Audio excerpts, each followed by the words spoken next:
I hope आप लोग सब खैरियत से हैं और आप लोग सब लोग अपने अपने प्रोजेक्ट की तैयारी में लगे हुए हैं। और आप लोग है ना 20 तारीख जो मैंने रखा है, 20 तारीख रखा है, 21 तारीख रखा है, 20 तारीख रखा है। तो 20 तारीख को कौन सा दिन हो रहा है देखना है? 20 तारीख को कौन सा दिन हो रहा है ललित जी? सैटरडे है sir. Saturday yes sir. Okay, तो वे 21 22 ही हो गया फिर सैटरडे। हाँ, तो 22 तारीख को जमा कर पाएंगे आप लोग इसका मतलब। चलिए 2 दिन और मिल गया। मंडे में ही फिर ओपन होगा। हाँ कासिम, तो 22 तारीख ठीक है ना? Yes sir.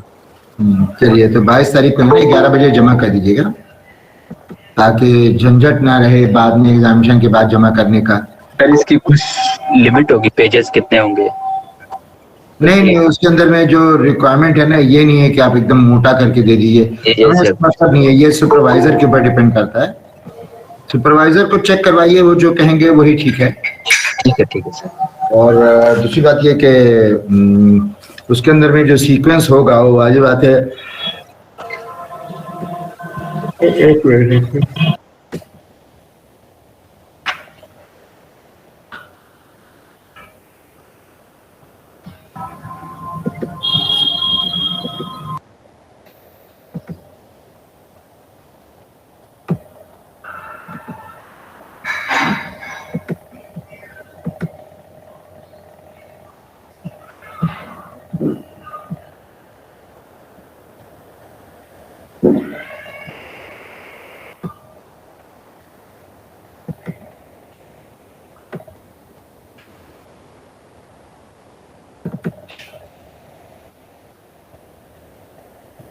तो सबसे पहले तो भाई बात है, जो कवरिंग पेजेस होंगे, है ना,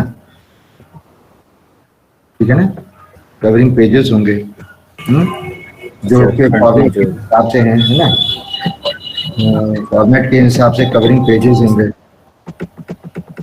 ठीक है, कवरिंग पेजेस के बाद जो है जैसे कि कंटेंट होगा, जो सर्टिफिकेट वगैरह है वो सब हो जाएगा ना उसके अंदर में, एक्नॉलेजमेंट सर्टिफिकेट ये सब, है ना।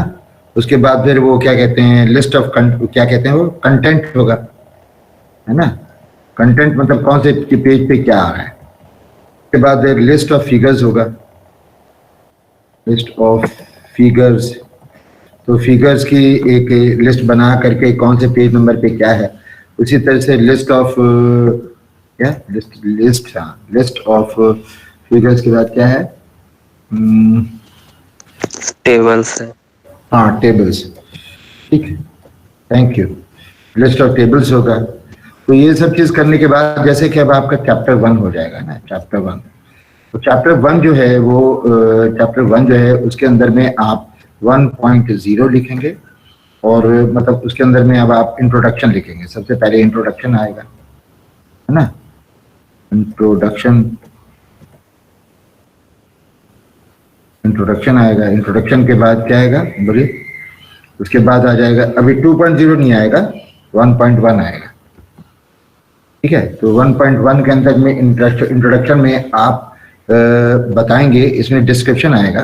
ठीक है, तो डिस्क्रिप्शन में ये बताएंगे कि आपका जो प्रोजेक्ट है वो है क्या, मतलब क्या है, वो जो टाइटल आप लिखेंगे उससे रिलेटेड के, जैसे कि मान लीजिए किसी ने वेपर ऑब्जॉर्प्शन सिस्टम पे काम किया तो what is vapour absorption system, ये सब वो लिखेगा।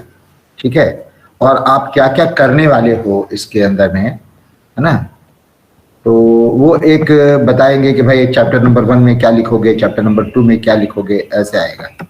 ठीक है, इसके अंदर में लिखेंगे आप कि चैप्टर नंबर 1 में क्या आने वाला है और चैप्टर नंबर 2 में, चैप्टर नंबर 3 में क्या क्या आएगा, ऐसे लिखेंगे आप।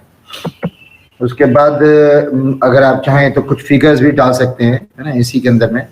मेरे ख्याल से इतना 1.1 ही होगा खाली शायद, है ना। इंट्रोडक्शन में थोड़ा सा डिटेल लिखेंगे कि माय प्रोजेक्ट इज दिस, और हम लोग लिटरेचर रिव्यू करेंगे और हम लोग एनालिसिस करेंगे, ये आएगा। फिर आप इसके अंदर में बस कंक्लूड कर देंगे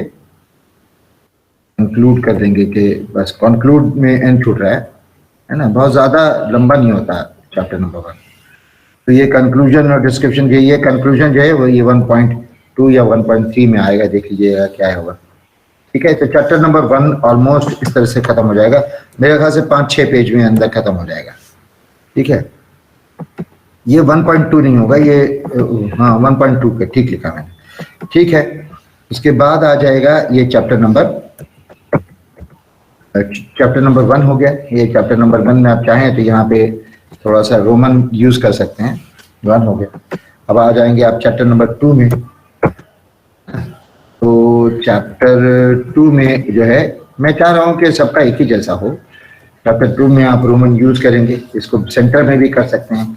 फिर से 2.0, अब देखिए चैप्टर 2 है तो 2 पॉइंट समथिंग आएगा।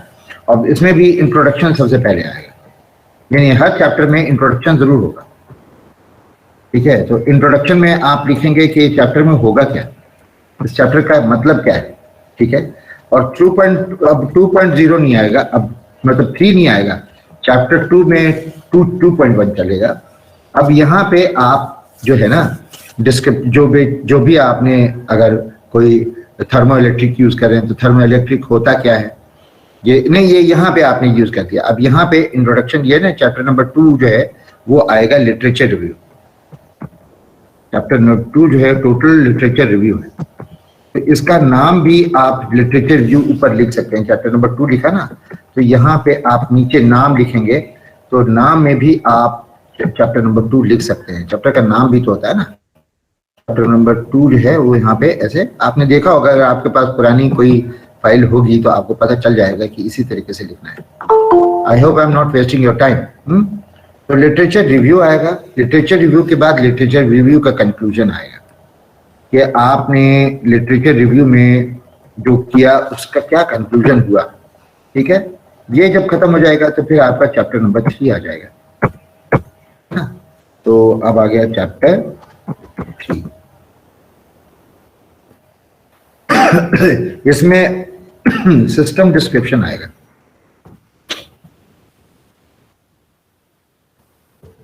सिस्टम डिस्क्रिप्शन के अंदर में आप, और सिस्टम डिस्क्रिप्शन आएगा नंबर 1, ये हो गया 3.1 क्योंकि चैप्टर नंबर 3 है ना, ये 3.1। सिस्टम डिस्क्रिप्शन में अगर आप जैसे कि थर्मो इलेक्ट्रिक सिस्टम है तो उसका फिगर, उससे रिलेटेड क्या क्या आप करने वाले हैं, कितने टाइप का होता है, और उसके से रिलेटेड फार्मूलाज, ये सब लिखेंगे। ठीक है, फिर आप लिखेंगे 3.2 में लिखेंगे मेथोडोलॉजी।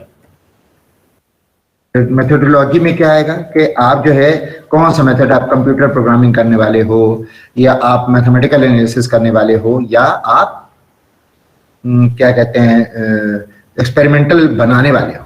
तो इसमें 3 ऑप्शन होता है, एक्सपेरिमेंटल है ना, आप जो जैसा होगा वो लिखेगा, एक्सपेरिमेंटल होगा। ठीक है, या सिमुलेशन होगा। सिमुलेशन मतलब कंप्यूटर पे कुछ आपने काम किया है, सिमुलेशन किया, या इसके अंदर में एनालिटिकल होता है। ठीक है, एनालिटिकल मतलब आपने कुछ फॉर्मूला यूज करके जबरदस्त कोई रिपोर्ट निकाली है, कोई ग्राफ प्लॉट किया है। ठीक है, तो आप बताएंगे कि आप मेथोडोलॉजी में तीनों में से कौन से यूज कर रहे हैं, और फिर उसके अंदर में अगर सिमुलेशन है तो कौन से सॉफ्टवेयर यूज करने वाले हैं, सॉफ्टवेयर के अंदर में किस तरीके से आप अपने सिस्टम को यूज करके करने वाले हैं। मतलब आपको एक्चुअली में रिजल्ट नहीं लिखना है और तरीका नहीं लिखना है। ठीक है, तो इसका आप आएगा सिस्टम का डिस्क्रिप्शन, इसके अंदर में फिगर्स वगैरह भी आएंगे, है ना, और इसके अंदर में स्टेट कंडीशन जैसे प्रोसेस डायग्राम वगैरह भी आएगा। किसी का वो खुला हुआ है जिसमें काफ़ी आवाज़ आ रही है, तो उसको रिक्वेस्ट है कि थोड़ा वॉल्यूम कम कर दें या बंद कर दें, है ना। तो इसके अंदर में अब आप जो है जो भी आपका जो सिस्टम जो आपने डाला है उसको आप यहाँ पे कंक्लूड करेंगे। ज़्यादा इसके अंदर में ताम झाम नहीं लिखेंगे। कंक्लूड की स्पेलिंग शायद मुझसे गलत हो रही है। ठीक है, ये कंक्लूड हो गया खत्म। तो आपने अभी तक डिस्क्राइब किया है कि अभी तक आपने काम नहीं एक्चुअली शो किया है। तो अब यहाँ से आ गया चैप्टर नंबर 4। तो चैप्टर नंबर 4 जो होगा एनालिसिस है।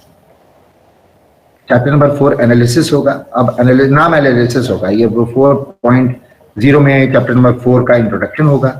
4.1 में अब आप एनालिसिस मतलब आपने जो काम किया है तो उसमें आपने फॉर्मूला यूज किया था, उससे क्या आपने रिजल्ट पाया, आपने जो थर्मो इलेक्ट्रिक का किया था या आपने कोई एनर्जी एनालिसिस किया था, तो आपने इनपुट डेटा इसमें इनपुट डेटा होगा और आउटपुट डेटा होगा, है ना।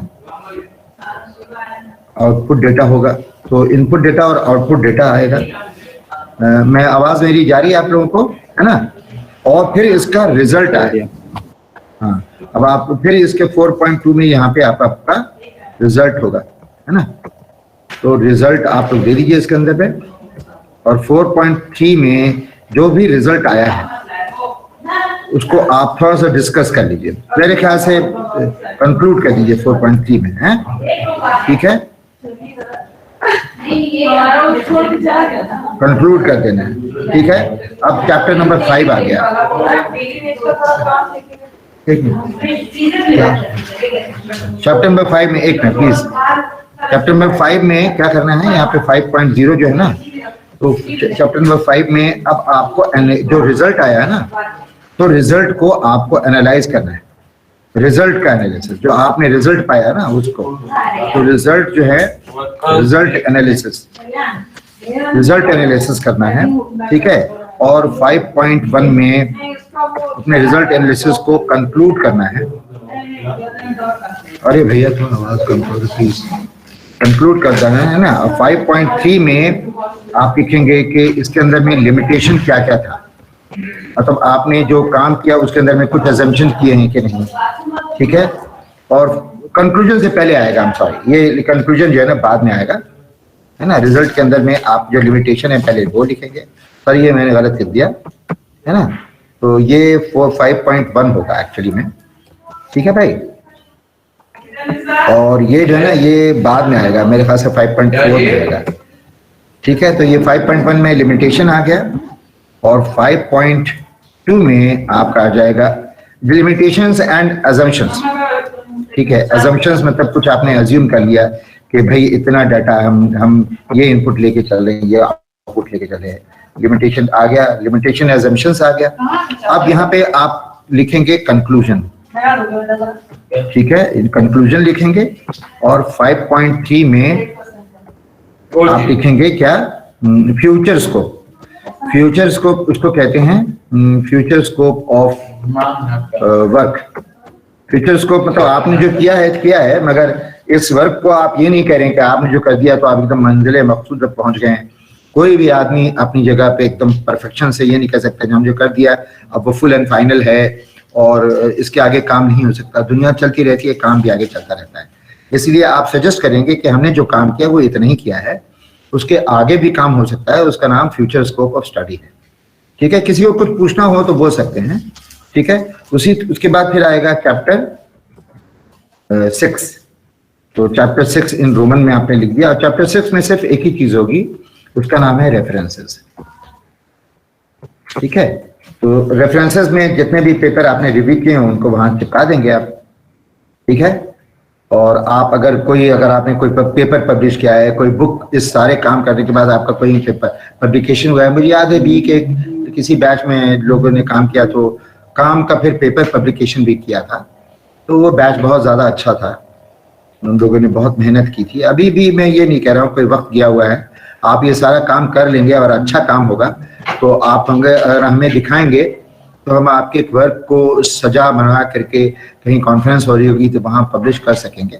वो लोग जो टीचिंग में जाना चाहते हैं या एमटेक करना चाहते हैं या भाई अपने रिज्यूम को और सजाना चाहते हैं तो वो ये काम कर सकते हैं। ठीक से बताया मैंने आपको, कुछ और किसी को पूछना है? Is it clear Lalit ji, is it clear? Yes sir, clear है सर। किसी को कुछ बोलना है? किसी को कोई सवाल तो नहीं है ना? सब ठीक है ना? Everybody is clear including my group also. Ghazala, आप दो जगह से साइन इन क्यों हैं? हाँ Ghazala, Ghazala are you there in the class? कोई मदद कर रहा है क्या गजाला की? 2-3 लोग मदद करने को तैयार हो गए हैं गजाला की। गजाला आर यू देयर? क्या हो गया गजाला? Ghazala, are you there in the class? अब या तो गजाला जी को बुला दो। अभी गजाला को जब मैं पूछा हूं तो लेफ्ट द क्लास हो गया, दो दो जगह से एक साथ गायब हो गई। क्या हो रहा है भाई? फिर गजाला आ गई, दो दो जगह से साइन इन। इनका दो दो नंबर है जो इनपुट था हमारे। रोल नंबर 10 है ना गजाला? कासिम ये वही है ना रोल नंबर 10 वाली? जी सर, जी सर। ऐसा क्या है कि गजाला दो दो जगह से साइन इन कर रही है? किसी और को दे रखा है कि तुम नई जगह साइन इन कर दिया करो? Ghazala, I need to talk to you.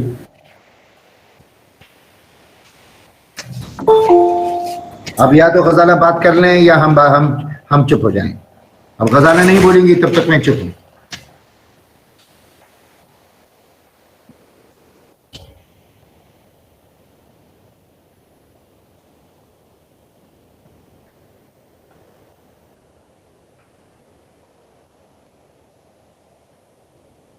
Qasim, गजाला को फोन मिला? यस सर, कर रहा हूँ।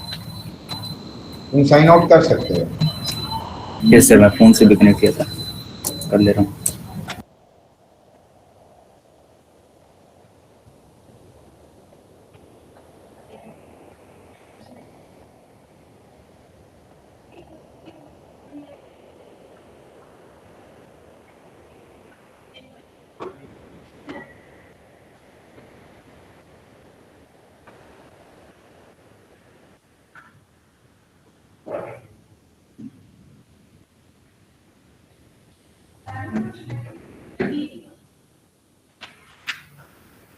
मैं ये जानना चाहूंगा कि गजाला की कौन मदद कर रहा है?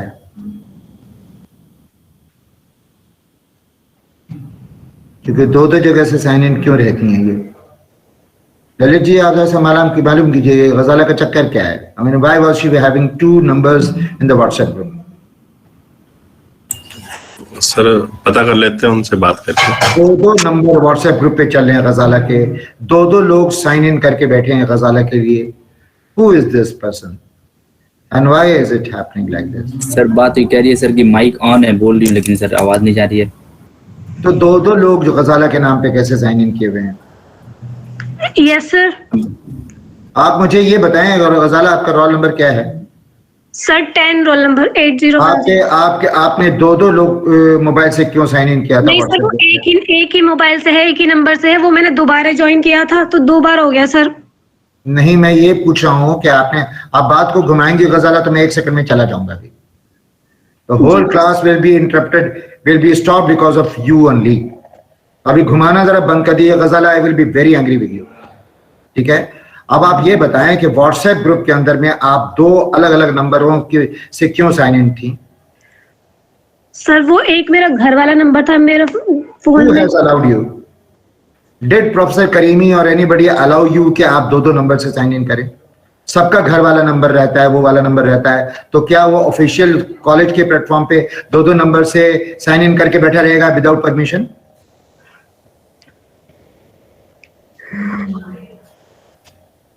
आप लीव करेंगे अभी फौरन लीव करिए क्लास को।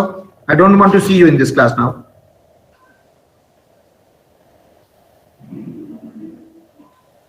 या तो मुझे एक्सप्लेनेशन बताइए कि क्या चक्कर चल रहा है। अभी भी दो दो जी लिख के आ रहा था, ऐसा क्यों? Who is helping you out?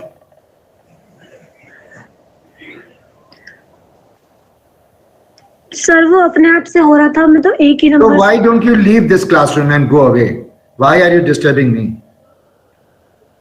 अपने आप से हो रहा है तो you have to correct yourself. आप करेक्शन कर लीजिए, फिर देखेंगे कि आपका क्या होगा। Leave the classroom now, please. Thank you very much. Please leave the classroom. ये जो आपका WhatsApp ग्रुप में भी चक्कर था, यहां भी आपका दो दो जी नजर आ रहा है। Why is not anybody doing this except you?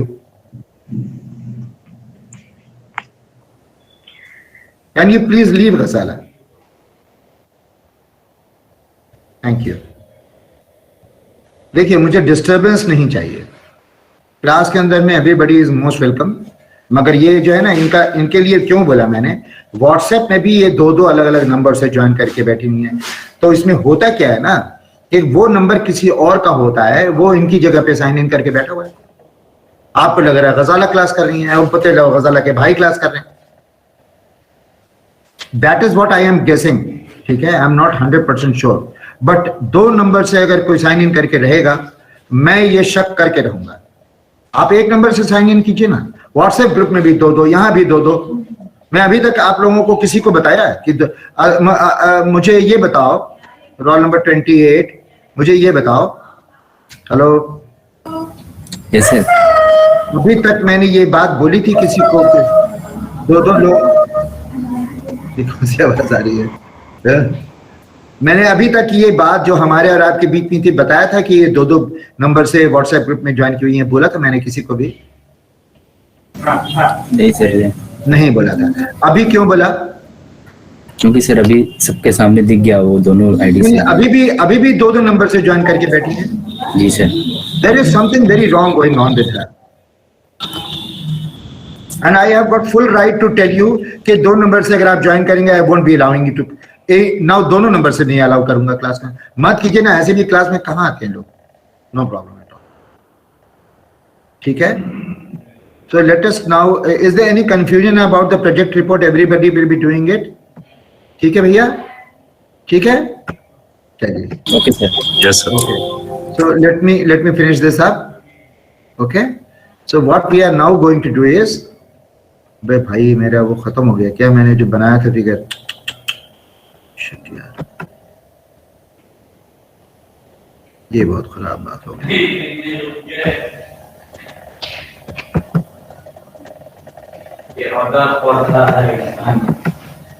चले भाई, अब मैं फिर से बनाना पड़ेगा और कुछ नहीं। तो ये देखिए अभी क्या है कि मैं अभी आप लोगों के सामने बता रहा हूँ, मैं रिमाइंड भी करवा दूंगा आप लोगों को जो मैंने पढ़ाया है, कि अगर ये हमारा साइकोमेट्रिक चार्ट है, एंड कासिम जरा ध्यान से सुनना, अगर ना समझ में आए तो पूछना जरूर है ना, पूछ लीजिएगा। मैं कासिम को नहीं, सभी लोगों को बोल रहा हूँ, डोंट वरी, मैं इतना एंग्री नहीं हूँ, मगर मुझे ये करना था, ठीक है। अब मान लीजिए कि अगर मैं आपसे कहूं कि ये साइकोमेट्रिक चार्ट है, हमारे पास ये वाला पॉइंट जो है वो डिजाइन पॉइंट है। डिजाइन पॉइंट आप लोग को शायद याद हो रहा होगा, इसको हम लोग आई से रिप्रेजेंट किया करते थे, है ना। तो आई से रिप्रेजेंट करने वाला डिजाइन पॉइंट है, ठीक है। और हमारे पास डिजाइन पॉइंट से गुजरने वाला जो पॉइंट है वो वाजिब बात है एक लाइन से जाता था, जिसको हम room sensible heat factor line बोलते थे। ये room sensible heat factor line को हम आर से रिप्रेजेंट कर रहे हैं, और ये डिपेंड करता है रूम सेंसिबल हीट पे और रूम लेटेंट हीट पे। तो रूम सेंसिबल हीट अगर हमें पता है और रूम लेटेंट हीट हमें पता है, तो हम room sensible heat plus room latent heat जो है वो रूम टोटल हीट होता था, है ना। तो room sensible heat divided by room total heat is the room sensible heat factor. तो हमें फैक्टर यहाँ मिल जाया करता था, मुझे याद आ रहा है आप लोग को थोड़ा थोड़ा, है ना, यहाँ पे फैक्टर मिल जाया करता था। और इस फैक्टर की मदद से, और आई जो 25 डिग्री सेंटीग्रेड और ड्राई टेम्परेचर 50% रिलेटिव ह्यूमिडिटी है, तो इससे हमें एक लाइन मिलती थी जिसको हम room sensible heat factor line बोलते थे, और यहाँ पे जाके वो कट करता था, इसको हमने 1 नाम बोला था। और हमारे पास अलग अलग किस्म के आउटसाइड कंडीशन हो सकते हैं, मतलब आउटसाइड कंडीशन देखिए ये बहुत ह्यूमिड है और लो टेम्परेचर है, ये हाई टेम्परेचर लो ह्यूमिड है, हाई टेम्परेचर और हाई टेम्परेचर हो गया, और हाई टेम्परेचर हो गया। देखिए टेम्परेचर बढ़ रहा है क्योंकि इधर वाले एक्सेस में, मगर रिलेटिव ह्यूमिडिटी घटता जा रहा है। तो अगर मैं ये करूं कि अगर मैं यहाँ पे कोई पॉइंट लूं, तो मैं ये कहूंगा कि ये हाई टेम्परेचर पॉइंट है ना, और इस हाई टेम्परेचर पॉइंट को हमें एक कॉइल से गुजारना है जो कूलिंग कॉइल है ना। तो हवा अगर हमारे पास ओ कंडीशन की है, आउटसाइड कंडीशन ये है, याद आ रहा है ना आप लोगों को, कोई दिक्कत हो तो बताइएगा। तो आउटसाइड कंडीशन की हवा को अगर हम कॉइल से गुजारते हैं, तो ये वो आउटसाइड कंडीशन की हवा कॉइल से गुजरने के बाद जिस कंडीशन में निकलती है वो डिपेंड करता है कि कॉइल का तापमान क्या है। और कॉइल का तापमान हमने पहले अज्यूम किया था कि 1 हुआ करता था, जो कि है नहीं। और इसको अगर हम कॉइल का बाईपास फैक्टर ले लें, कॉइल का अगर हम बाईपास फैक्टर लेंगे, तो बाईपास फैक्टर वाले हमने आपको एक तरीका बताया था कि अगर हम हिट एंड ट्रायल मेथड करें, हिट एंड ट्रायल मेथड आप लोगों को शायद याद होगा, इटरेशन मेथड हमने कहा था। तो इटरेशन मेथड से हमें यहाँ पे इस पॉइंट पे एपरेटस ड्यू पॉइंट मिलता है, जिसको हमने हिट एंड ट्रायल मेथड से निकाला था। Are you people remembering all this now और भूल गए? Is there any question?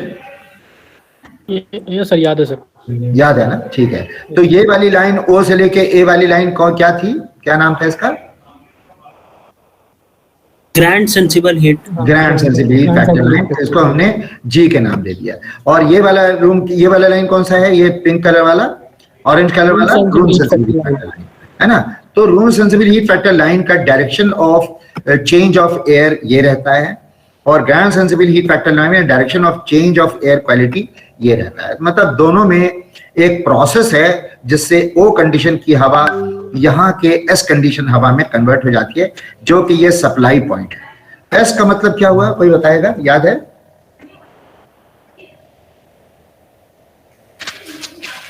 S का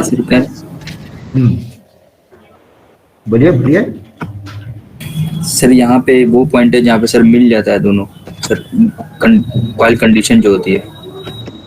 कौन बोल रहा है? कासिम सर।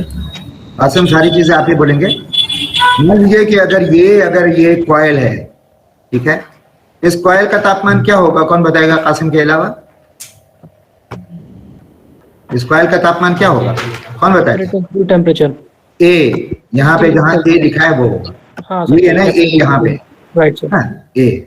तो अगर हम ओ पॉइंट की हवा, देखिए ये ओ क्वालिटी की हवा ए एपरेटस ड्यू पॉइंट टेम्परेचर वाली कॉइल के पास से गुजारें और उसका कोई बाईपास फैक्टर होगा, तो बाहर जो निकलने वाली हवा होगी जो कमरे के अंदर में जाएगी, उसका कंडीशन क्या होगा? यहाँ पे क्या लिखूंगा मैं? एस हो जाएगा सर। एस हो जाएगा, ठीक कह रहे हैं आप, बिल्कुल। तो ओ कंडीशन की हवा अगर ए कॉइल से गुजरती है तो एस कंडीशन में, मतलब बिल्कुल ए कंडीशन में नहीं कर, ओ जो है ए में कन्वर्ट नहीं हो पाती है, एस कंडीशन तक कन्वर्ट होती है, जो कि एस कंडीशन यहाँ दिया हुआ है, या ए कंडीशन यहाँ पे एस कंडीशन से निकल रही है और ये एस कंडीशन से निकल के बाहर जा रही है। जी साहब जी हो गया साहब भाई जी हो गया। अरे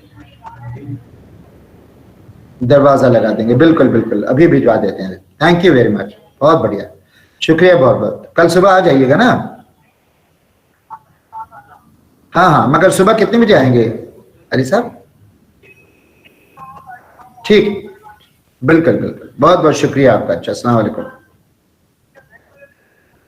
हाँ हाँ, मैं लगा दूंगा, आप जाए जाके बोलो भैया को भी चाबी वहां बंद कर दीजिए। मम्मा से बात करो, मम्मा से जाके बोलो कि घर के अंदर में वहां ताला लगाना है, उस वाले घर में। अच्छा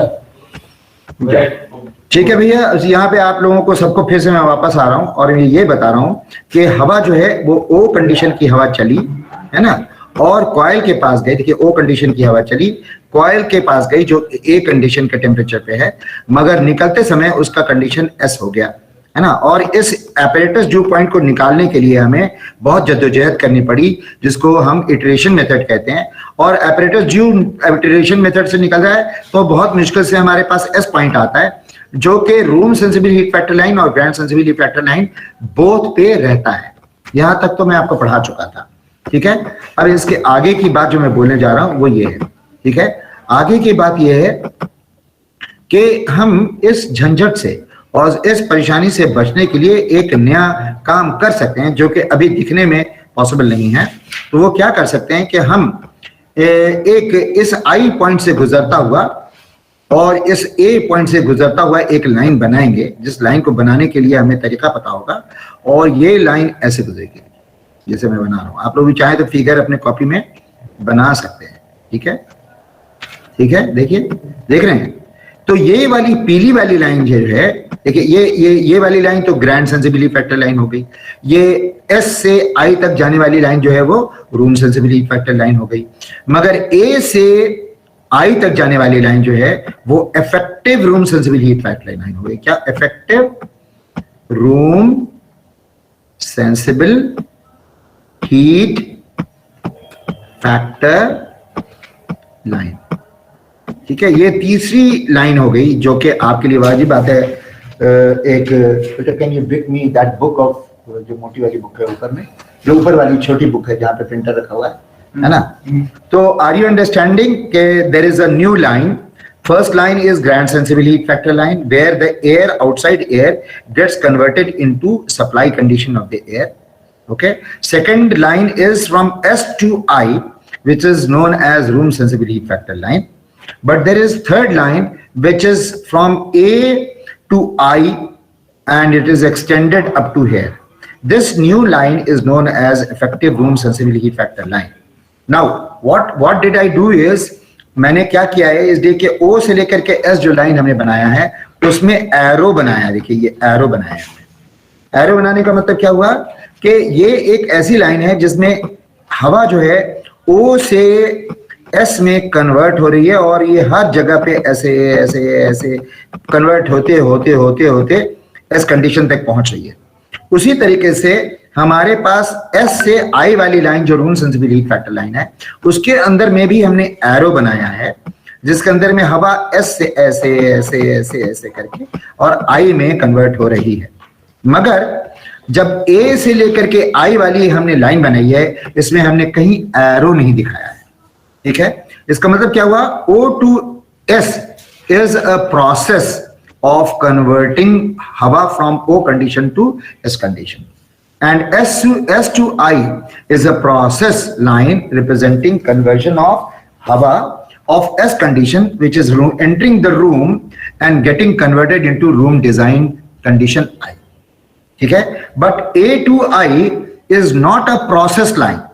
It is not a line which is representing any change of quality of air.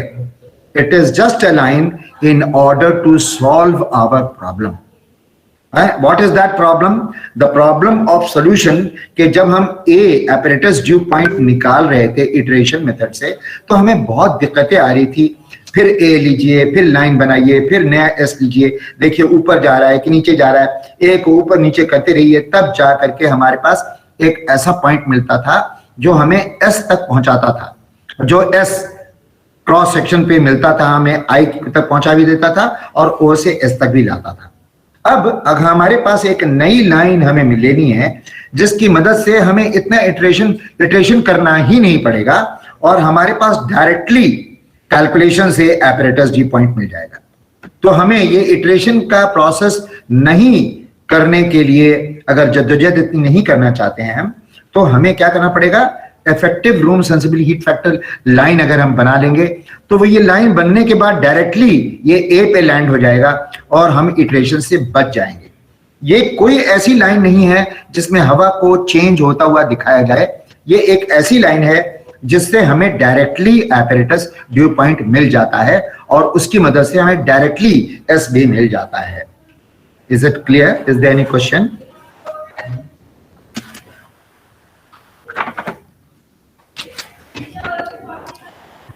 Is there any question?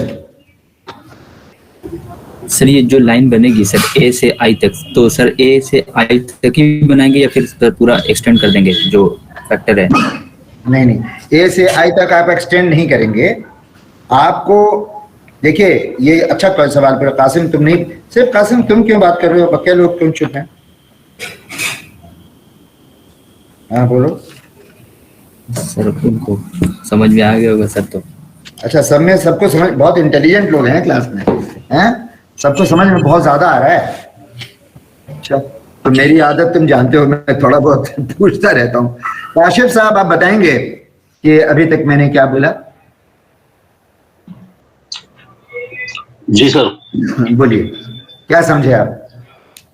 Ji sir, आपने एक लाइन बताई है, ये effective room sensible heat factor line जो ए पॉइंट से आई तक जा रही है, येलो कलर की जो है। जी सर।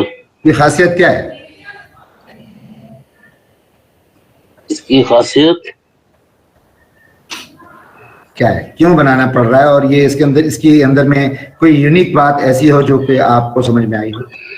परेशान नहीं हो साहब, आपका कोई?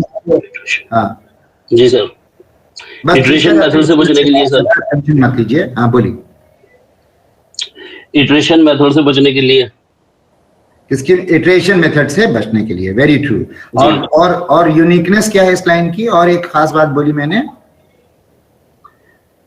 एक सर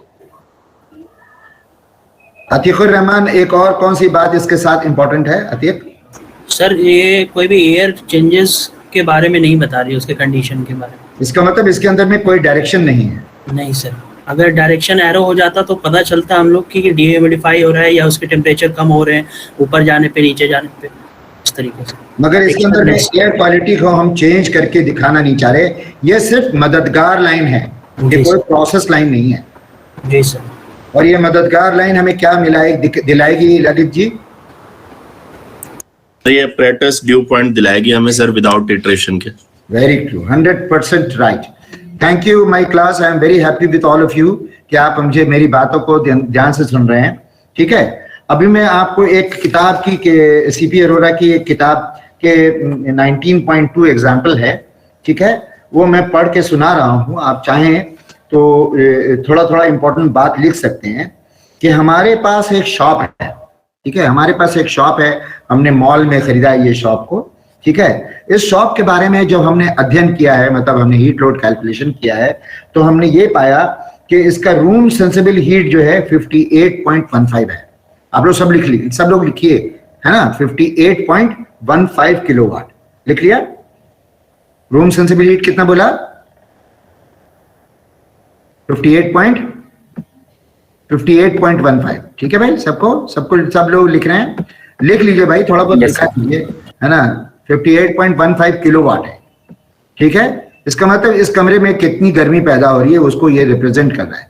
उसी तरह से रूम लेटेंट हीट जो है उसकी वैल्यू मैं आपको बताता हूँ 14.54, ठीक है। 14.54 kilowatt of latent heat is being developed in this room which is to be air condition, okay.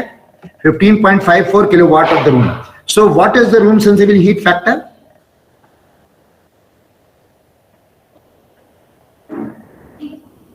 कितना रूम सेंसिबल हीट फैक्टर हुआ बताइए भाई सब लोग।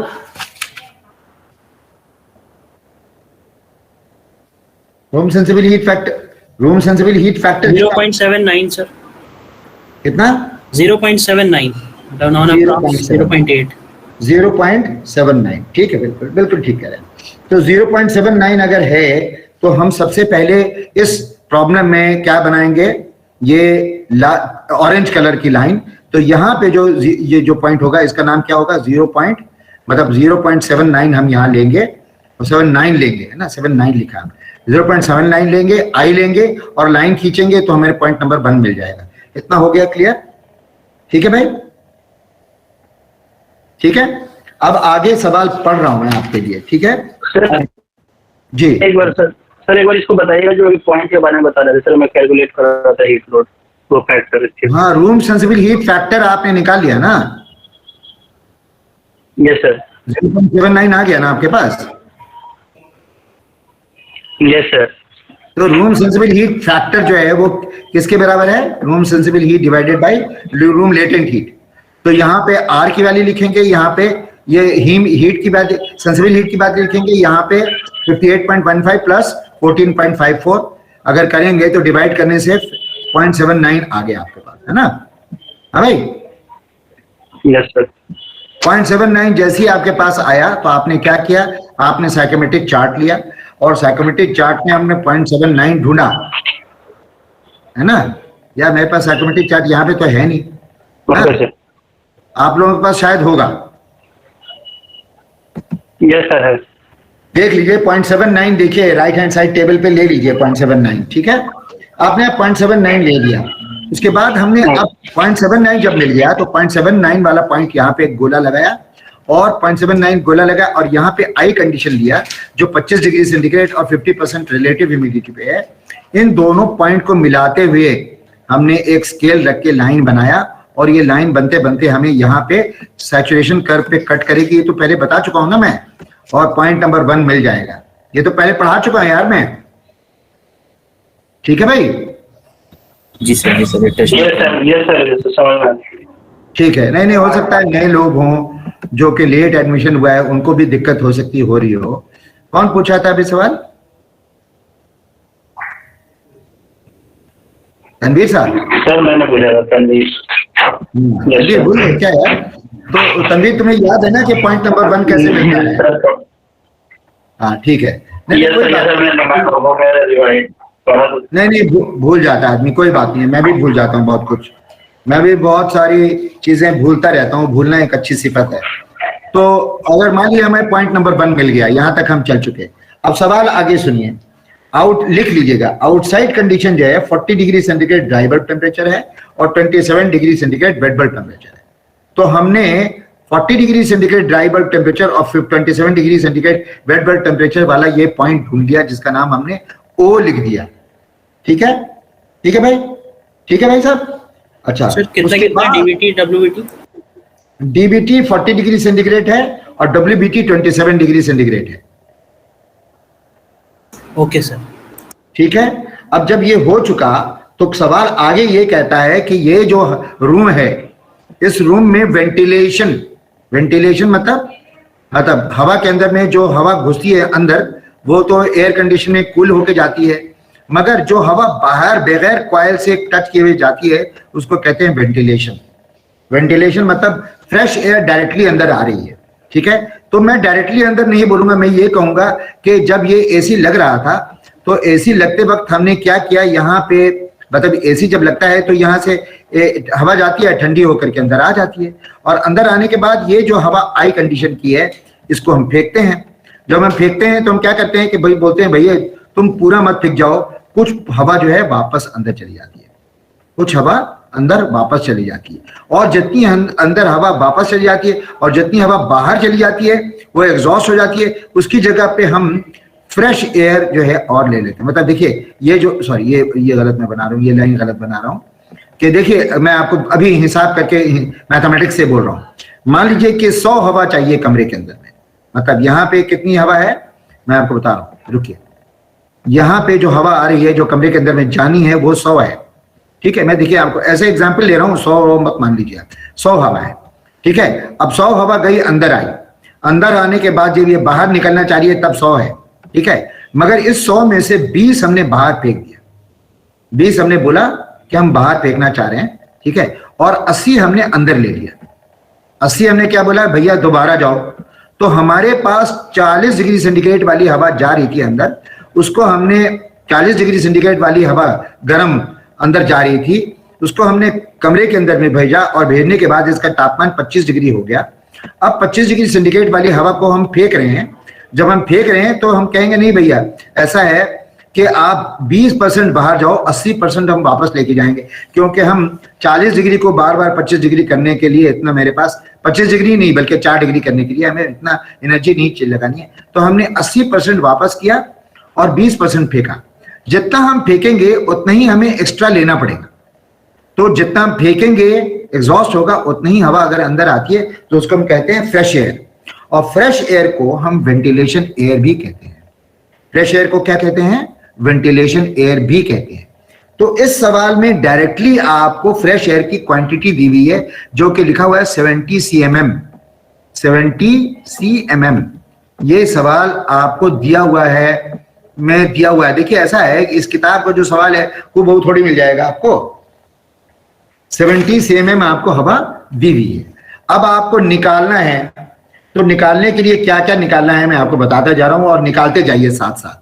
ठीक है, निकालना यह है कि भैया वेंटिलेशन लोड कितना है।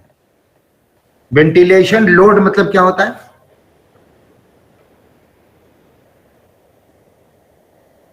वेंटिलेशन लोड निकालना है। ठीक है, चलिए अब मैं आपको स्टेप बाय स्टेप बताता जा रहा हूं। सबसे पहले आप क्या लिखेंगे, मैं आपको फॉर्मूला दे रहा हूं। मैं आवाज आ रही है मेरी या नहीं है, सो रहे तुम लोग? आ रही है sir. Outside air sensible heat लिखेंगे। देखिए मैं effective room sensible heat factor line पे पहुंचने वाला हूं, उसके लिए पहले स्टेप उठा रहा हूं। Outside air sensible heat is equal to 0.02, ठीक है, 0.02 ये फॉर्मूला है, 0.0204 इंटू, ठीक है, CMM। ये किस एयर की बात हो रही है, आउटसाइड एयर। किसकी बात हो रही है, आउटसाइड एयर का मतलब क्या हुआ, फ्रेश एयर। फ्रेश एयर का मतलब क्या हुआ, वेंटिलेशन एयर। कितनी वेंटिलेशन एयर है, 70 mm। ये तक समझ में आ रहा है, यहां तक समझ में आ रहा है या नहीं? ठीक है, सबको समझ में आ रहा है ना? यस सर, आ रहा है। हाँ, तो ये क्या लिखेंगे, outside air sensible heat is equal to 0.0204 into CMMO, CMMO मतलब आउटसाइड एयर का volume flow rate into delta T. Delta T कितना है 40 डिग्री सेंटीग्रेड। देखिए यहाँ पे कितना है, ये आउटसाइड कितना है 40 डिग्री, जो मैंने आपको लिखा है ड्राई बल्ब टेम्परेचर की बात हो रही है खाली 40 डिग्री सेंटीग्रेड, और रूम का टेम्परेचर कितना है 25 डिग्री सेंटीग्रेड। तो आप क्या लिखेंगे यहाँ 40 degree centigrade minus 25 degree centigrade, मतलब आपको temperature of the room outside minus temperature of the room लिखना है। यहां तक क्लियर आया? तो हम कर लेंगे, बोलिए भाई सब क्लियर है? Yes sir, yes sir, yes उसी सर। तरीके से आप निकालेंगे आउटसाइड एयर सेंसिबल हीट हो गया। अब आउटसाइड एयर लेटेंट हीट निकालेंगे। तो आउटसाइड एयर लेटेंट हीट का फॉर्मूला क्या है बताइए भाई, याद है आप लोगों को? हमने क्यू का फॉर्मूला बताया था आपको, क्या लिखा था 50, ये बता चुका हूं आप लोगों को मैं, 50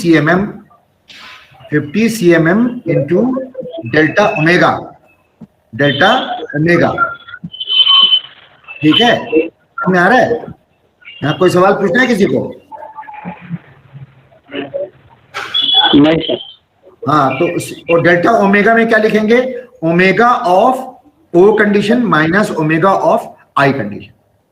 तो ओमेगा ऑफ ओ मान लीजिए कि आपने कैलकुलेट किया, और ओमेगा ऑफ आई भी आपने चार्ट पे देख लिया, तो चार्ट पे ओ और आई दोनों देख सकेंगे, है ना? Asim, is it clear? Asim साहब कोई दिक्कत है? ये सर अभी वही चार्ट पे कर रहा हूँ सर। तो आप लोग चाहिए तो चार्ट निकाल लीजिए।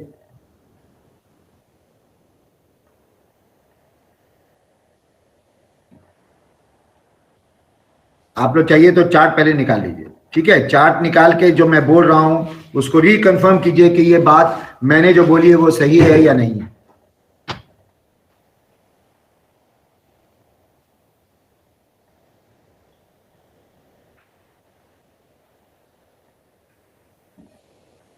ठीक है? Is it clear? Asim, is it coming to you clearly? जब ये outside air sensible heat and outside air latent heat निकल जाएगा तो आपको निकालना है outside air total heat. Outside air total heat, ये आउटसाइड एयर टोटल हीट को ही वेंटिलेशन लोड बोलते हैं। Outside air sensible heat plus outside air latent heat is outside air total heat, और आउटसाइड एयर टोटल हीट को ही हम ventilation load बोलते हैं। So will you be able to calculate the ventilation load, everybody? और ventilation load निकालने का तरीका क्या है? आउटसाइड एयर सेंसिबल हीट निकालो और आउटसाइड एयर लेटेंट हीट निकालो, उन दोनों को ऐड करो, है ना? एक में ड्राई बल्ब टेम्परेचर का डिफरेंस चाहिए और एक में स्पेसिफिक ह्यूमिडिटी का डिफरेंस चाहिए। क्लियर है? क्या हो गया भाई साहब? Yes sir, clear. Yes sir, clear. चलिए भाई, बहुत अच्छी बात है। हो गया, सबका कैलकुलेट करके निकल गया।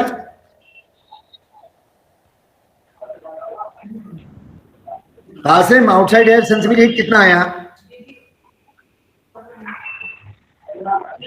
सर 21.42 आया। आउटसाइड एयर लेटेंट हीट कितना आया? जी सर, एक मिनट कर रहा हूँ उसको। करो। अच्छा है, करके क्लियर हो गया। सर इसमें जो डेल्टा ओमेगा नहीं है सर, ये किस कर लेंगे सर? ये क्लियर नहीं हुआ सर, डेल्टा ओमेगा वाला। भाई ओमेगा एट पॉइंट नंबर ओ, देखिए कासिम साहब, जी सर, जब आप ओ को लोकेट करेंगे, ओ को आपने लोकेट किया साइकोमेट्रिक चार्ट? जी सर कर लिया। जब आप लोकेट करेंगे तो ये ओ का यहाँ पे स्पेसिफिक ह्यूमिडिटी आएगा इस तरफ, यहाँ पे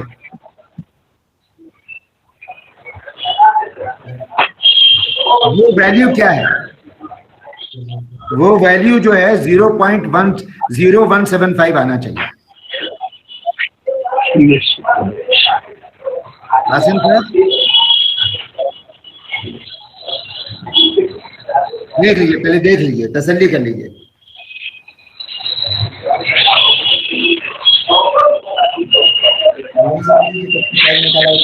दो जगह का पूरा कर दिया या 3 जगह का?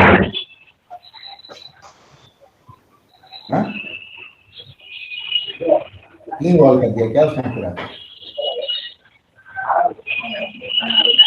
3 वॉल 2 कर दिया।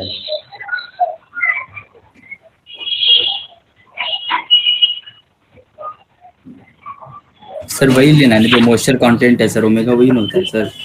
तो 0.021 आ रहा है समथिंग सर। पता नहीं, मेरे हिसाब से 0.017 होना चाहिए, 18 होना चाहिए।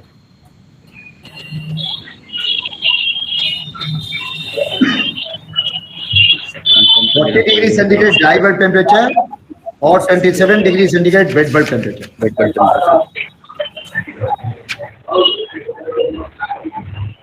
उसी तरीके से यहाँ आई कंडीशन जो रूम डिजाइन कंडीशन है उसका भी आप वैल्यू यहाँ पे ले सकते हैं। ये ओमेगा ओ होगा, ये ओमेगा आई होगा और ये ओमेगा ओ होगा। ललित जी कर पा रहे हैं आप? यस सर कर रहे हैं। या चार्ट है ही नहीं आपके पास? सच्चाई तो यही है सर, चार्ट ऑफिस पर आ गया। तो किसके पास चार्ट है जो कर रहे हैं? कासिम के अलावा किसी के पास है? सर Yes, sir, मैंने कैलकुलेट किया सर, आउटसाइड एयर सेंसिटिविटी निकाला सर मैंने, 21.42 आ रहा है। हाँ, और लेटेंट हीट का 176.75 और जो वेंटिलेशन लोड टोटल आ रहा है 198.17। नहीं गलत आ रहा है। सर ये CMM कोर्स जो दिया हुआ है डेल्टा ओमेगा कितना आ रहा है? ओमेगा ओ और सर ओमेगा 24.5 आ रहा है sir outside air latent heat. 28 है सर 21 आ रहा है सर इसमें। ये सर 24.5 आ रहा है, सही है sir. Outside air latent heat 24.5। Shoaib साहब, वो आउटसाइड एयर लेटेंट हीट जो है ना वो किताब में 26.225 दे रहा है। तो हम लोग कैलकुलेट कर 24 आ रहा है सर। 24 कहाँ से आउटसाइड आएगा? एयर सर CMM सर 26.25 है। हाँ 26.25 है। रहमान की बात बिल्कुल ठीक है। तो 26.25 प्लस 21.42 अगर करेंगे तो 47 आएगा ना। 100 कहाँ से आ जाएगा यार? प्लस करना है, ऐड करना है, मल्टीप्लाई नहीं करना है। 47.67। हाँ लग रहा है किताब खुली हुई है किसी के पास। सर जो आपने ग्राफ दिया है उसके अकॉर्डिंगली देख रहे हैं तो ह्यूमिडिटी जो है सर, जो ओमेगा है वो पॉइंट पे आ रहा है 0.017 और जो डिजाइन पॉइंट है आई पॉइंट है उस पे आ रहा है 0.010। उसके डिफरेंस आ गया 0.007 और उसको 50 इंटू CMM कर रहे हैं तो आ रहा है 24.5। 20। हाँ ठीक है, कोई बात नहीं यार, इतना कसम थोड़ी खा के बैठा हूँ मैं। हाँ थोड़ा सा यस सर, हम भी नहीं, कोई बात नहीं, ये साहब बिल्कुल ठीक है। ये साहब बहुत अच्छा कर रहे हैं, आगे चलें, बहुत लंबी कहानी है। जी सर बिल्कुल आगे बढ़ने दीजिए प्लीज। देखिए आगे बढ़े भाई साहब। अब एक चीज सुनिए, देखिए टोटल सेंसिबल हीट, देखिए फॉर्मूला अभी नहीं रखा हूं मैं, ये किसका है यार?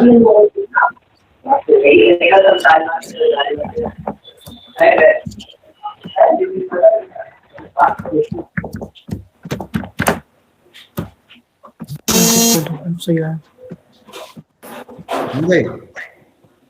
कौन बोल रहा है इतना? अफसर भाई आपका माइक ऑन हो गया है। सर मैं चेक कर लेता हूँ। Sorry sir. अच्छा चलिए कोई बात नहीं है। अब देखिए total sensible heat is equal to, अभी आप लोगों ने क्या कैलकुलेट किया मैं बताऊं, outside sensible heat, outside latent heat, ठीक है। और मैंने आपको जो फॉर्मूला में दिया हुआ ऑलरेडी क्वेश्चन में, वो रूम सेंसिबल हीट दिया हुआ है। तो total sensible heat is equal to room sensible heat plus outside air sensible heat, outside air sensible heat, ठीक है। Room sensible heat is equal to total sensible heat is equal to room sensible heat plus outside air sensible heat, and total latent heat बराबर क्या होगा फिर उसी तरीके से, है ना, total latent heat is equal to room latent heat. तो रूम लेटेंट हीट आपको 14.54 लिखा हुआ है ना ऊपर, room latent heat plus outside air latent heat होगा, है ना, आउटसाइड एयर लेटेंट हीट। ठीक है भाई,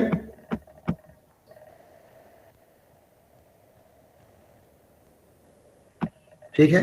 तो बताएंगे कि ग्रैंड टोटल हीट कितना है, कोई बताएगा ग्रैंड टोटल हीट कितना है? Grand total heat is equal to कितना होगा, total sensible heat plus is equal to total sensible heat plus total latent heat, total latent heat, है ना, टोटल लेटेंट हीट के बराबर होगा। सो ग्रैंड टोटल हीट निकालने के लिए हमें ये सब जद्दोजहद करनी पड़ेगी। Am I audible? मैं सुनाई दे रहा हूं सबको? हेलो, यस सर, सुनाई दे रहे हैं सर जी। चलिए इतना कर लीजिए पहले।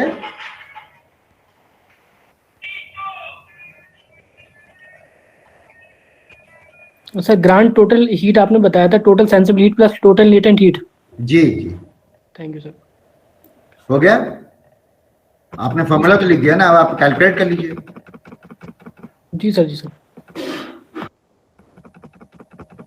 अब मैं नया आपको फॉर्मूला और लिख रहा हूं, ठीक है।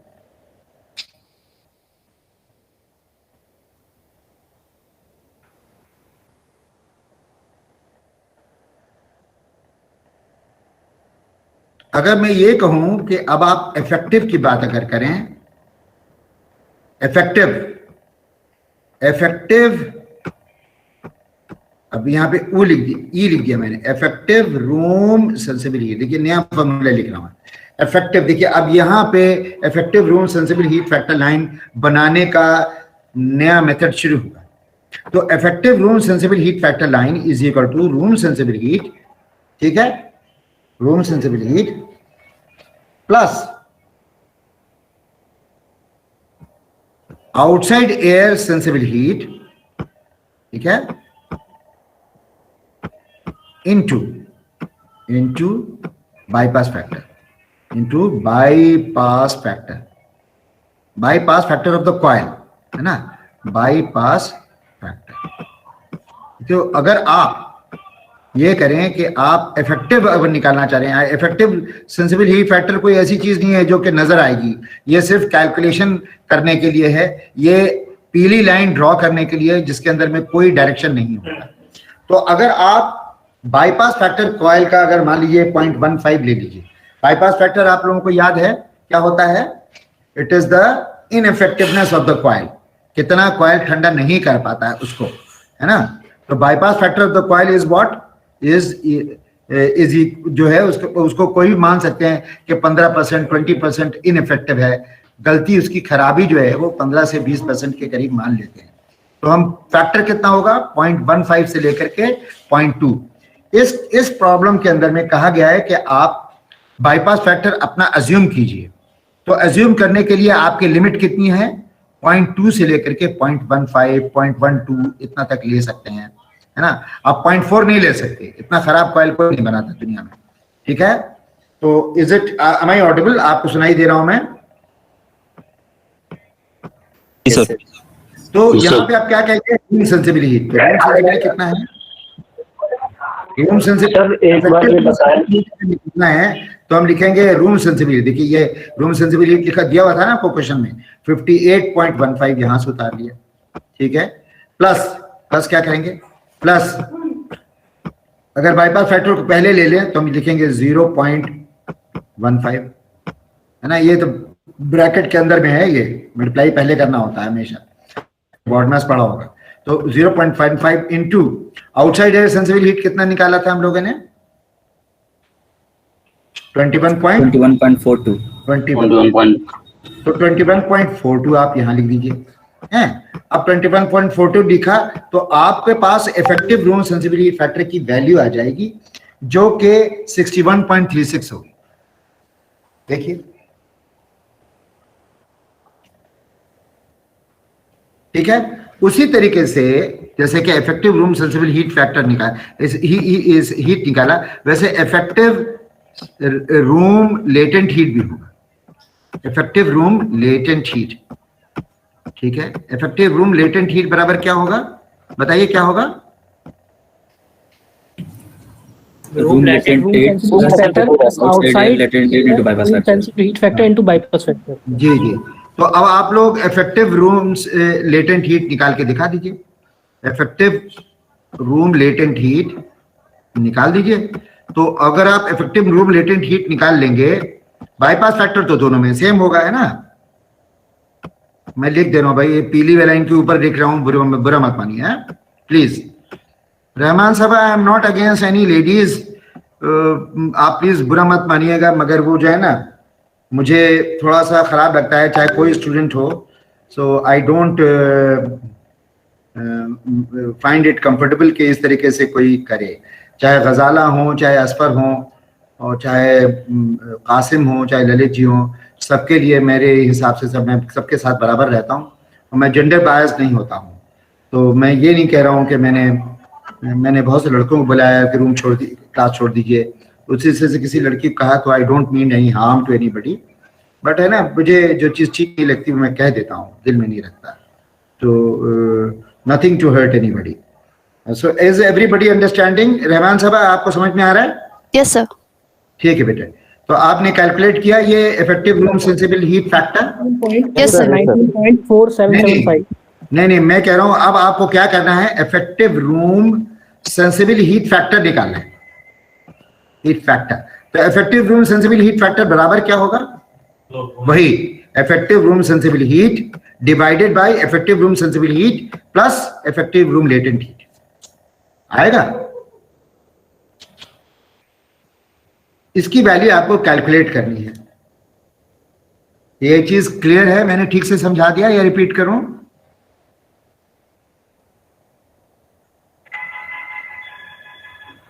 Sir, effective room sensible heat factor का फॉर्मूला आपने बताया, effective room sensible heat upon effective room sensible heat plus effective room latent heat, ये बताया था।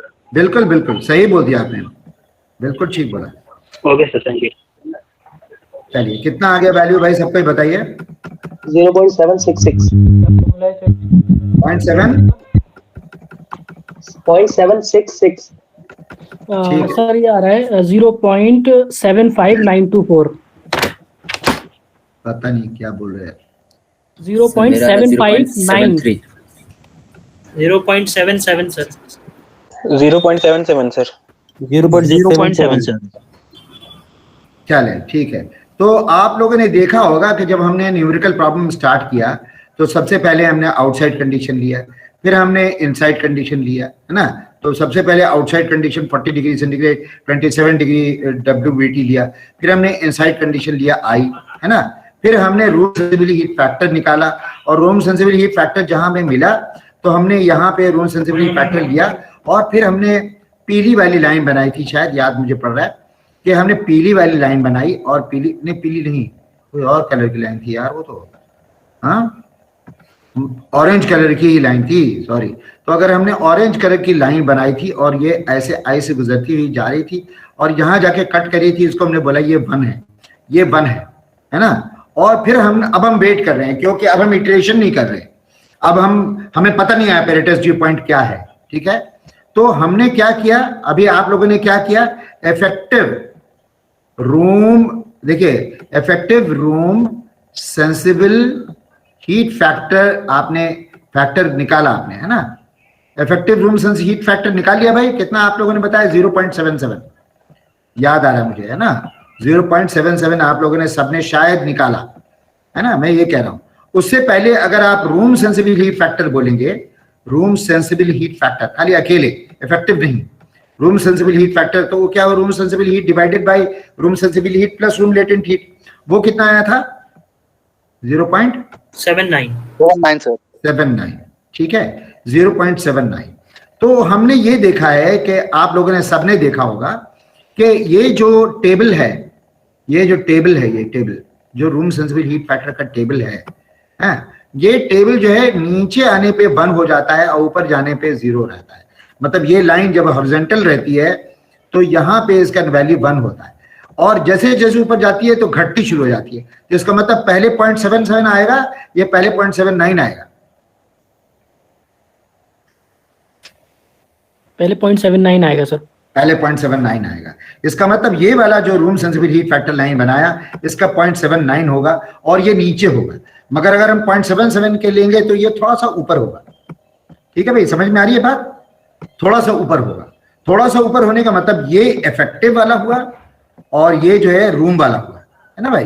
तो ये रूम वाला तो हमने लाइन बना दिया, इसका डायरेक्शन दे दिया, मगर अब हम जो लाइन बनाने जा रहे हैं उसका हम डायरेक्शन नहीं देंगे, जैसा कि हम लोगों ने शुरू में तहैया किया था, मगर हम आई से जरूर गुजारेंगे। तो देखिए हमने ये जो 0.79 अभी कैलकुलेट किया है, उसको आप लोग सबको शायद समझ में आ रहा हो कि मैं क्या बोल रहा हूँ, क्या करने जा रहा हूँ। तो अगर आप यहां से ये चेंज क्यों दिया रहा है, पकड़ के चिपक के बैठा हुआ अब हुआ। तो अगर मैं यहां से एक लाइन खींचूं, देखिए जो कि आई से गुजरी है स्केल रख करके, अब मैं निकालते जाऊं ऐसे करके निकालते जाऊं, तो ये ऑटोमेटिकली 1 तक नहीं पहुंचेगी, बल्कि नीचे क्यों पहुंचेगी? क्योंकि ये पॉइंट ऊपर वाला 0.77 वाला ऊपर है और 0.79 वाला नीचे है। Am I talking clearly? ठीक है, यस सर। ठीक है। तो ललित जी अब जो ये पॉइंट हमें मिला है इफेक्टिव वाला, ये डायरेक्टली हमें एपरेटस ड्यू पॉइंट दे देगा। क्लियर है? तो हमने क्या किया, हमने effective room sensible heat factor वाला फॉर्मूला यूज करके इटरेशन मेथड को खत्म कर दिया और हमें बहुत आसानी से डायरेक्टली एपरेटस ड्यू पॉइंट मिल गया। और अब हम बोलेंगे भैया हमें इधर उधर भटकने की जरूरत नहीं है, हम तो वो करेंगे जो हमारी मर्जी है। तो हम करेंगे क्या, ओ को पकड़ेंगे और सीधा, अरे भाई फिर ये येलो पकड़ लेता है यार, हाँ एक कलर को पकड़ के बैठ जाता है। तो अगर मैं तो कलर चेंज करना चाह रहा हूँ, ये कसम खा के बैठा है, देखो अभी भी ये एक मिनट रुको, चेंज हो भाई। तो अगर हमने ओ को पकड़ा और हम अब ए को रखें, स्केल रख दें ओ और ए के बीच में, तो हम ये लाइन खींचेंगे, हम ये लाइन खींचेंगे तो ये ऐसे करके ऐसे करके गुजरेगा। जब ये ऐसे करके गुजरेगा तो यहां पे कहीं कट करेगा, ये जो कट करेगा ये हमें डायरेक्टली सप्लाई कंडीशन भी दे देगा। मतलब effective room sensible heat factor line हमें मदद कर देता है डायरेक्टली ए को देने में, और उस ए क्योंकि मिल जाता है तो उसकी वजह से ओ और एस को जब हम जानते हैं, पहले से ओ को हम जानते हैं और ए को जानते हैं, जब हम लाइन खींचेंगे तो हमें एस भी डायरेक्टली मिल जाएगा। तो इटरेशन में ओ और एस को ढूंढने का तरीका सबसे आसान effective room sensible heat factor line की मदद से निकालना होता है। Is it clear? Is there any question?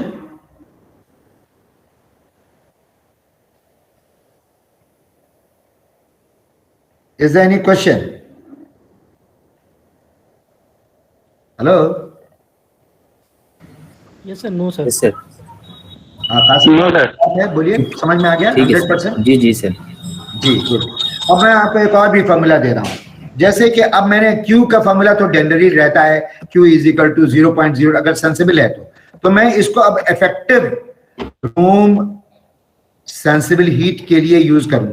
देखिए फॉर्मूला सेम है मगर अलग अलग चीजों के लिए अलग अलग। इफेक्टिव की बात कर रहा हूं, इफेक्टिव रूम सेंसिबल हीट की बात कर रहा हूं, इज इक्वल टू, मैं कहूंगा इज इक्वल टू 0. देखिए 0.020 तो होता ही रहता है, क्योंकि जब भी आप QS निकालते हैं, सेंसिबल हीट निकालते हैं, 0.0204 लिखते हैं। ठीक है, 04 लिखते हैं, सबसे पहले ये लिखते हैं, फिर आप क्या लिखते हैं, CMM। तो जब हम CMM मतलब क्वांटिटी ऑफ एयर, ठीक है ना। जब हम O से जा रहे थे तो हमने क्या लिखा था, CMMO। ठीक है, मगर अब हम क्या कर रहे हैं, हम सीधा A तक पहुंचने की कोशिश कर रहे हैं, तो हम यहां पे लिखेंगे CMM डिह्यूमिडिफाइड। CMM डिह्यूमिडिफाइड का मतलब क्या हुआ, this the total quantity of air. कौन सा quantity of air, the air which is coming from the room as recirculation and the air which is coming from outside as ventilation। तो ये ventilation air है और ये recirculation air है। इन दोनों हवाओं को अगर मैं जोड़ दूं और उसके बाद मैं इसको ठंडा करने की कोशिश करूंगा तो टोटल एयर कौन सी होगी, CMM डिह्यूमिडिफाइड कहलाती है, या total air to be supplied to the room होगा। वो total air to be supplied to the room मैंने फ्रेश एयर और रिसर्कुलेटेड एयर को कंबाइन करके दिखाया था कुछ देर पहले, हाँ या ना? ठीक है, ये सर दिखाया था। ठीक है, एग्जांपल 0.02 अब फॉर्मूला लिख रहा हूं मैं, effective room sensible heat is equal to 0.0204 जो हमेशा रहता है इनटू सीएमएम। सीएमएम में अब हम टोटल लिखेंगे, ओ नहीं लिखेंगे, टोटल को डिह्यूमिडिफाइड भी बोलते हैं, ठीक है, इनटू क्या लिखेंगे, अब हम लिखेंगे इनटू, लिखेंगे टी आई, मतलब यहां लिखेंगे अब, क्योंकि अब ये टी आई है, देखिए टी आई, क्योंकि अब हम इफेक्टिव की बात करें, लाइन कौन सी है, इफेक्टिव है ना, टी आई, तो लिखेंगे टी आई, लाइन कौन सी है, effective, minus T A D P, लिखेंगे टी, यार यहाँ पे सेव बटन है, तो टी ए डी पी, ठीक है, देखिए टी ए डी पी लिख दिया हमने, ठीक है, ए का मतलब टी ए डी पी है ना, into 1 minus bypass factor, 1 minus, देखिए अब इसके अंदर में बाईपास फैक्टर भी है कि जिसके वजह बी खाली लिख रहा हूं, बाईपास फैक्टर नहीं लिख रहा हूं।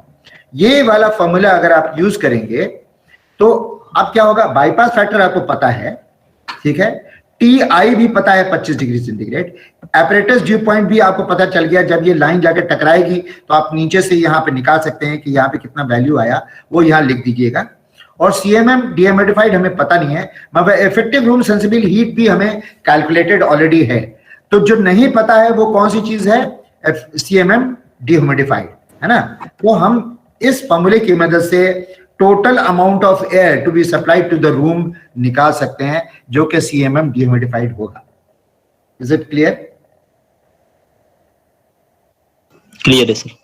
क्लियर है ना? Yes, तो हमने yes, sir. पहले सवाल में क्या लिखा हुआ है, आपको CMMO दिया हुआ है, CMM, यार ये मैं क्या, CMMO दिया हुआ है, CMMO कितना है, CMMO 70 CMM दिया हुआ है, और तो CMM मतलब cubic metre per minute, CMM मतलब क्या होता है, क्यूबिक मीटर पर मिनट, और CMMD अभी आपने कैलकुलेट किया, क्या आपने कैलकुलेट किया, CMMD आपने कैलकुलेट, CMMD को मैंने क्या बोला, टोटल एयर। अच्छा ठीक है ना, तो अब आप यहाँ पे जब आप CMMD कैलकुलेट करेंगे तो मान लीजिए कि 253 आया, जैसा कि किताब में लिख रहा है, ठीक है, मैं एक्सप्लेन कर रहा हूं किताब की प्रॉब्लम को, 253 आया, इसका मतलब क्या हुआ कि अगर हमारे पास रूम है और इस रूम को हम इस कंडीशन में 40 डिग्री सेंटीग्रेड और 25 degree centigrade internal, apparatus due point ये है, सप्लाई कंडीशन ये है, तो क्या क्या होने वाला है इस रूम में। इस रूम में हमने एसी लगाया, ठीक है, और एसी लगाने के बाद हमने बोला भैया एसी तुम चलो ठंडा करके रूम में लाओ, और इस हवा को हम बाहर फेंकेंगे, मगर कुछ हवा को हम बाहर वापस लेंगे। ये जो वापस जाने वाली हवा है ये CMMO नहीं है, ये CMM, ये जो वापस जाने वाली हवा है ये CMMR, MMR ने दो बार M नहीं लिखा, CMM रीसर्कुलेटेड है। What is CMMR? Recirculated. And what is the air which is coming from outside, क्या होगा, CMMO होगा। और जो CMMR और CMMO को मिला लेगा तो क्या होगा, जो एयर कंडीशनर के पास जा रहा होगा तो वो क्या होगा, CMMD, है ना, CMMD होगा। तो देखिए अभी आपने जो न्यूमेरिकल प्रॉब्लम उठाया उसमें आपके पास 70 CMM आउटसाइड एयर दिया हुआ है, टोटल एयर आपने निकाल दिया, अब आपके पास CMMO दिया हुआ है, CMMD लिखा हुआ है, मिल गया, तो अब आप CMMR निकाल सकेंगे? यस सर, निकल जाएगा सर, है ना। CMMR will be equal to CMMD minus CMMO। 183 sir, ठीक है, 183 CMM आ गया, जो कि रीसर्कुलेटेड एयर होगा। शुभम श्रीवास्तव आप क्लास में हैं? Yes, Shubham Srivastava inside the classroom. Is there anybody from the air conditioning industry who's there in the classroom? कोई भी नहीं है। चले भाई, ठीक है, so that is enough for the class। मुझे लग रहा है आज के दिन इतना काफी है, अगर हो सकेगा तो आधा घंटा पौन घंटा और लेंगे। ललित जी बता दीजिए कौन से दिन आधा घंटा पौन घंटा मिल सकते हैं हम लोग? कल? कल कर लेते हैं सर। मैं बहुत थक गया हूं तो मैं चाहता हूं कि मैं कल अगर हो सके तो मिल लूं आपसे। ठीक है सर, कल कर लेते हैं। ठीक है, 7:40 पे हम लोग मिलेंगे, कासिम साहब, है ना। ठीक है, ठीक है। थोड़ा सा ये न्यूमेरिकल प्रॉब्लम में और आप लोगों को हल्का सा और आगे बढ़ा के दिखा दूंगा, अभी मैं थक गया हूँ यार, सुबह से बहुत। यस सर सर, एक दिन Okay. सब होगा फिर। जज़ाकल्लाह खैर, thank you all of you, thank you sir attendance ले लो सर। जी, thank you sir. Thank you. क्या नाम है उनका? रमूला जी, रमूला जी, रमूला क्लास में हो? रमूला तुम क्लास में हो या नहीं? सर क्लास में सर। तो भाई तुमसे बात क्या करो, भाईजान मैसेज भाई है क्या तुम्हारी? सर क्लास में, सर क्लास में। तो भाई तुम कुछ थोड़ा जो जवाब दे दिया करो भाई मेरे। और वो हैं आपके माधव करण जी हैं। सर माधव को पता नहीं सर। तो माधव करण जी उनकी को माधव जी की सर फीस जमा हो गई है बोल रहे थे वो, पता नहीं कौन से ग्रुप में ऐड करने के लिए सर बार बार बोल रहे हैं। सर उनकी फीस जमा हो गई है सर, माधव जी की फीस स्लिप भेजा उन्होंने, जो ऑनलाइन सर पेमेंट किया था, इसी वजह से सर फीस स्लिप वो थी। फीस स्लिप नहीं जमा किया है उन्होंने, पैसा जो जमा किया उसका रिसिप्ट दिखा। हाँ जी सर, ऑनलाइन से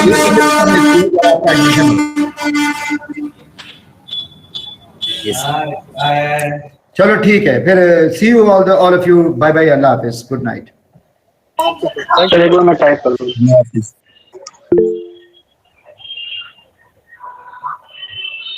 कोई रह गया? नो सर, हो गया।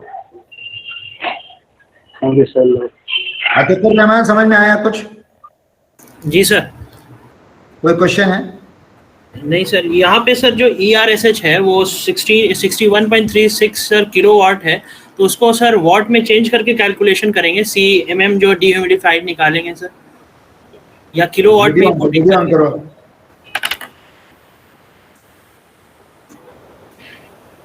क्या बोल रहे हो तुम भाई? सर ये जो अभी आपने डिह्यूमिडिफाइड, वीडियो ऑन कर दे रहा हूँ, चलो ये तुमसे कहा तो मैं भी अपना करता हूँ। बोलो बोलो बोलो सर। ये ERSH वाले फॉर्मूला के थ्रू सर जो CMM डिह्यूमिडिफाइड निकालने के लिए आपने कहा, तो सर उसमें जो ERSH की वैल्यू आई है वो 61.36 किलोवाट में है, तो सर उसे वॉट में मतलब कन्वर्ट करके फिर CMM डिह्यूमिडिफाइड का निकालेंगे सर। नहीं, इस फॉर्मूला में जो किलोवाट है ना, वो ऑलरेडी किलोवाट में ही वो कैलकुलेशन की हुई है सर। हाँ, वो डायरेक्टली है। अच्छा नहीं है, मतलब पुटिंग करना है हमें वो किलोवाट में ही, किलोवाट में ही आएगा, डायरेक्टली किलोवाट में ही आ जाएगा। सर स्टार्टिंग से सर सब किलोवाट में ही दिया सर, क्योंकि आप रूम सेंसिटिव हीट और outside air sensitive latent heat kilowatt में आएगा, सब किलोवाट में दिया है। Yes sir, yes sir. और कोई कंफ्यूजन है? अतीक साहब आप खैरियत से हैं? जी सर। वेरी, तो कहाँ काम कर रहे हैं अतीक साहब आप? सर मैं कहीं काम नहीं कर रहा सर, मैं करता था, मतलब अभी जॉब छोड़ दिया सर मैंने। क्यों? सर उस वक्त फैमिली का मसला था, मतलब ये था कि फादर की थोड़ी तबीयत सही नहीं थी सर, तो साथ में रहना जरूरी था। वालिद साहब आपके? अब नहीं, वालिद साहब का सर इंतकाल हो गया लास्ट ईयर सर, जनवरी में, मतलब इसी साल जनवरी। किस वजह से? सर उनकी ओपन हार्ट सर्जरी हुई सर, तो बहुत पहले हुई थी, 10 साल पहले, तो उनको दोबारा प्रॉब्लम हुआ था, तो फिर अभी मैक्स में इस बार हुआ था सर, लास्ट दिसंबर के वक्त ऑपरेशन। तो सर वो ICU में ही एडमिट रहे थे, तो रिकवर नहीं कर पाए सर उसमें। तो आप घर के सबसे बड़े हैं क्या थे सर? नहीं सर, महिला हूँ मैं, एक बड़े भाई जो फिजियोथेरेपिस्ट है सर मैक्स हॉस्पिटल में। ओह यार, कम से कम मुझे अपने भाईजान से मिलवा दो यार, मैं भी मैक्स जाना चाहूँगा। ठीक है Atiq, let me tell you something, you are one of my very favorite student, and there is a certain amount of respect that the students have for the teachers perhaps, शायद इज्जत करते होंगे, but there are certain students where the teacher respect them। Lalit ji हैं और कासिम हैं, हालांकि तनवीर भी हैं, सभी लोग हैं, मैं नाम नहीं ले पा रहा हूँ सभी का, but I consider you to be very very good, and I really I'm happy that you are in my class, and I'm feeling very sorry that you lost your father।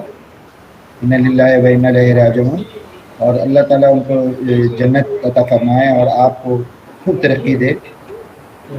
मैं अपने स्टूडेंट्स को बहुत interact नहीं कर पाया class में, थोड़ा सा ये जो ईयर रहा है ना कोरोना वाला, काफ़ी स्ट्रेसफुल रहा है, और मुझे भी कोरोना हुआ, मैं इतना लो हो गया था कि मैं बयान नहीं कर सकता हूँ।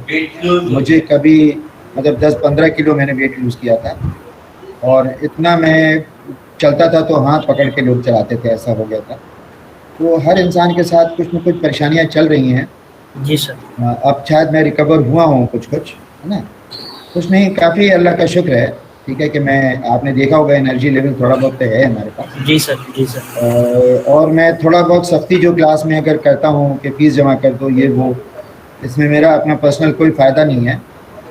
और मुझे बहुत अफसोस है कि मैं आप लोगों से क्लासरूम में नहीं मिल पाया, और मैं अपनी मोहब्बत आप लोगों से इजहार नहीं कर पाया। तो ये मुझे हमेशा रहेगा, क्योंकि आखिरी बैच था। I really feel very suffocated sometimes. तो आई होप सभी लोग आप समझ पाएंगे मेरी मजबूरी को। Yes sir. और मैं सिर्फ इसलिए ताकि क्लास के अंदर में चीज़ें वक्त हो जाएं आप लोगों को, इसके अलावा मेरा अपना कोई भी पर्सनल फ़ायदा इसमें नहीं है। जो भी अपना थोड़ा मेरी वजह से स्ट्रिक्ट रहता है। What you see, what I speak, and what is reality, what is the heart, inside the heart of a person, that you can just guess. You never know what is going on with anybody, ना? Yes sir, only. जैसे कि अभी आपके father के बारे में पता चला हम लोगों को, तो वैसे ही दुनिया में हर इंसान के पास तकलीफें हैं, अल्लाह पाक ने दी है ये सब, चाहे किसी भी रिलीजन का हो, किसी भी जगह का हो, परेशानी में तो रहते हैं ना लोग। सबकी ज़िंदगी में ऊपर वाले ने बांट रखी है तकलीफें और खुशियाँ। जी sir. You have been my favorite student. That is why I talk to you. Thank you so much sir for that. चलो, Asfar, I hope it is with everybody, हैं? With everybody. Yes sir. Yes sir. Thank you sir. It's not that only Atiq हैं, but my heart goes with everybody. Yes sir. Thank you sir. Okay. चले भाई, अल्लाह हाफिज, all the best. अल्लाह हाफिज। अस्सलाम वालेकुम। अल्लाह हाफिज। अल्लाह हाफिज। अल्लाह हाफिज। Bye Lalit ji. Okay, thank you sir, bye, good night. Good night to you. And he was speechless about how humble and amazing these people are.